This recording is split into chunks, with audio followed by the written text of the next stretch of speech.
ये सिद्धार्थ कुमार मीना की कॉपी है 2024 के टॉपर की। शायद इनकी रैंक 921 के आसपास आई होगी। तो इनकी कॉपी ज़रा पढ़ते हैं हम। पहला इनका सवाल है कि सिद्ध साहित्य में खड़ी बोली के प्रारंभिक स्वरूप पर वर्णन कीजिए।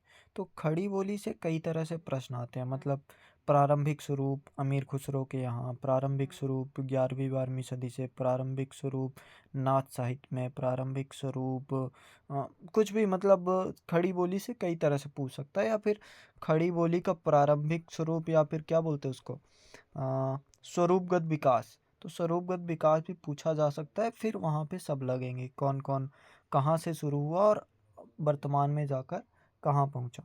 तो इन पर हम बातें करते हैं कि इन्होंने लिखा क्या है।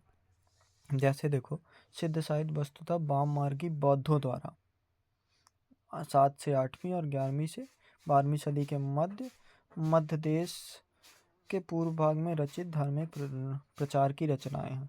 ठीक है, वही बात की सरहपा, कणहपा, लोईहपा, स्वयंभू आदि के दोहा, चर्यापद वगैरह दिखा देते हैं। स्वयंभू मूलतः ये अपभ्रंश के कवि थे, पर इनकी रचनाओं में भी वो चीज़ें देखने को मिलती हैं। तो ठीक है, अच्छा लिखा है इन्होंने। पर अगर जैसे इन्होंने बताया ना, एरिया बताया है, तो एरिया का मैंने बहुत से टॉपर का देखा, जैसे 344 नंबर वाले टॉपर का भी देखा। थोड़ा मैपिंग करके क्लियर वो कर देते हैं कि ऐसी ऐसी चीज़ें हैं, तो इनका भी बढ़िया हो जाता अगर ये मैपिंग कर पाते तो। बाकी ठीक है, इस तरह से भी अच्छा है। 19वीं सदी से पूर्व खड़ी बोली या सर्वप्रथम प्रारंभिक लक्षण सिद्धों के सामाजिक प्रगतिशीलता युक्त काव्य में दिखाई देते हैं। जैसे ऐसे हमें भी लिखना पड़ेगा। जैसे एक चीज़ होती है ना कि आपने इंट्रो दिया और इंट्रो के बाद सीधे आप क्वेश्चन पे चले गए कि जो पूर्व खड़ी बोली का सर्वप्रथम प्रारंभिक लक्षण सामाजिक प्रगतिशीलता में दिखाई देता है, जैसे नाम भी इन्होंने बता दिया और एक उदाहरण भी दे दिया। मंडिल सयाल सत्य बखान देहेद बुद्ध बसंत न जाने। तो ये भी अब इन्होंने उस चीज़ को डिफाइन भी कर दिया कि वो लक्षण कैसे। ना का ड़ा रूप मिलता था वहाँ, ही विभक्ति का प्रयोग ये प्रारंभिक हिंदी में शुरू ही था, आकारांत होने की प्रवृत्ति थी। तो ये भी दिखाई देता है। आकारांत मूलतः स्त्रीलिंग में अवहट में दिखता है कि स्त्रीलिंग जब शब्द है तो आकारांत से वो बदल के अकारांत में चला जाता है। तो वही जो प्रवृत्तियां हैं यहाँ पे थोड़ी और मजबूत हो गई।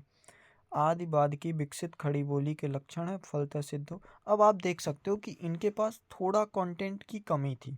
आप खुद देखो कि सिद्ध साहित्य के बारे में प्रारंभिक स्वरूप जब बताते हैं तो केवल वो लक्षण को बता के निकल जाते हैं। बल्कि अगर ये चाहते, क्योंकि आप देख सकते हो 7वीं से 11वीं सदी के बीच अगर है तो वो सारे लक्षण बताए जा सकते हैं जो खड़ी बोली में देखने को मिलते हैं। अगर ये किसी और बोली का भी सहारा ले लेते तो भी कोई दिक्कत नहीं थी, क्योंकि खड़ी बोली में बाकी बोलियां शामिल हो रही थी।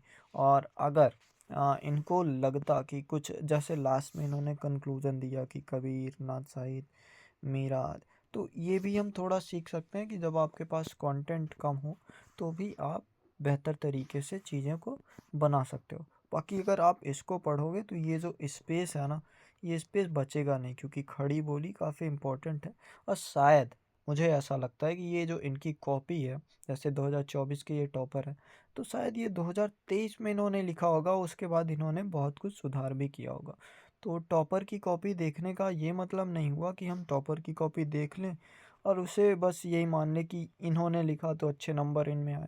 नहीं, वो सुधार पक्का से हुआ ही होगा। तो हमें थोड़ा सोचना चाहिए कि क्या सुधार करना है। बाकी इनकी कॉपियाँ आगे और प्रश्न भी मैं पढ़ता हूँ।